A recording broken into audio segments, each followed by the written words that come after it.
this video, I'm gonna show you how you can file a dispute on Cash App. So first, we wanna go to the transaction history and we have to select the transaction that we wanna file a dispute for. So just click on it, and after you have selected the cash transaction, then what you have to do is you have to click on the three dots right here in the top right corner, and then you should be able to see the option to dispute right here. If you don't, you want to select Cash App Support, and you want to have this page open up. So where we can search, we will type dispute,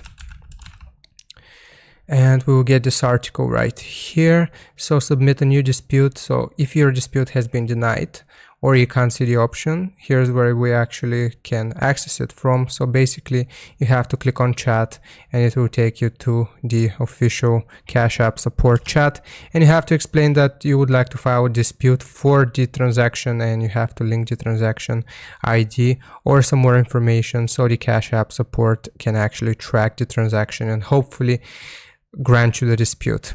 So hope this helps. Leave a like and sub, and I'll see you next time.